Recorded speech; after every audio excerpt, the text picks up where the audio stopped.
कटक उराली क्षेत्रीय खंडायत संघ पक्षर सभापति विश्व बिहारी जेना सभापतित्व में उराली स्थित बामन क्षेत्र श्री श्री दधी बामनजीव मंदिर सभागृह में क्षेत्रीय खंडायत महासंघर षष्ठ बैठक और संवर्धना सभा अनुष्ठित हो जायछि।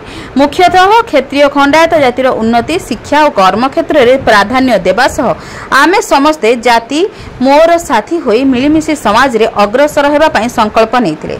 एथि सहित श्री कोरुआ गोपालपुर बालिकुदा पाइकसाही डाहालियाबग भाणपुर प्रतापनगरी जरीपड़ा नुआगढ़ खंडेईताल साइंदा एवं खलरदा आदि अंचल क्षेत्रीय खंडायतवासी उन्नति पाई नेतृत्व नेउथिबा नेतृमंडली को पुष्पगुच्छ उत्तरीय प्रदान करा संबर्धित करा जायतिला। एही बैठक में मुख्य उपदेष्टा जोगेन्द्रनाथ स्वाई संपादक आईनजीवी रमेश चंद्र प्रधान समेत बहु कर्मकर्ता उपस्थित रहिथिले।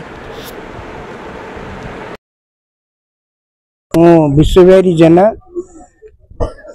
उराली खंडायत क्षेत्रीय महासंघर सभापति। आमर उद्देश्य होची जे आम जाति केमती आगेब एवं ए अंचल कटक सदर अंचल केमती उन्नति हेब आम जातिर उन्नति हेब एवं सामाजिक संस्कार को कुसंस्कार को आमे दूरेबू एवं किछि उन्नयन काम करिबू। आमे अलग जाति की उदाहरण सृष्टि करूँ ये खंडायत एवं क्षेत्रीय जाति सबकि करें। कौन सारे कुसंस्कार रहा से आपण महाजाति संगठन कले महासंघ कले क्षेत्रीय खंडायत सबु क्षेत्र में अवहेलित हो रही एवं निष्पेषित भाव में अन्य जाति माने आमको अत्याचार करुँच।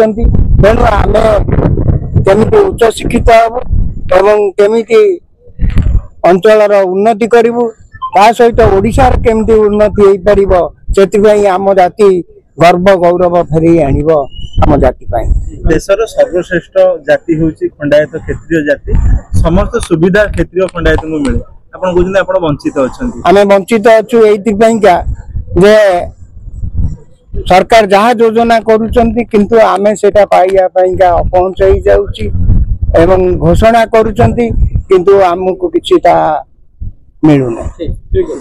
मु रमेश चंद्र प्रधान एडवोकेट ओडिशा हाईकोर्ट कटक मु उराली क्षेत्रीय खंडायत संघर संपादक। कौन कहे जो आप बैठक डाकी गोटे आगामी दिन में केते प्रभाव पकेबा आपनका जो जाति ऊपर निश्चित भावे आम जाति ऊपर यार विराट परिवर्तन आसीबो। जो मैंने सब अलग अलग रही अलग अलग गाँ मानक आम तार प्रयास करुचु सबू आम जाति को एकाठी करने जमी सारा ओडिशा रे एक जाति एक संगठन रूपे यह गढ़ी तोली हाँपाई आम प्रचेषा करुचु। एथिरे आम संघर बड़ प्रयास जारी रहिबो।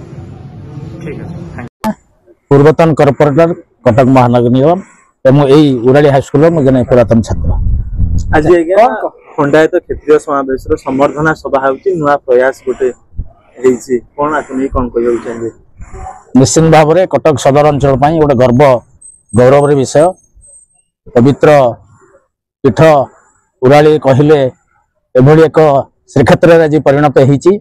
आमर खंडायत क्षेत्रीय मानक नहीं एक महासंघ गठन कराई जार सभापति अच्छा प्राक्तन शिक्षाविद आमर विश्वबिहारी जेना महोदय एवं संपादक एडवोकेट रमेश प्रधान उराली समस्त स्वेच्छासेवी युवक बंधु माने सब सर्वप्रथम मु युवा समाज पाखरे गोटे कथा स्पष्टीकरण रखा चाहे कि आम जाति आम साथी आम एभली हेबा दरकार।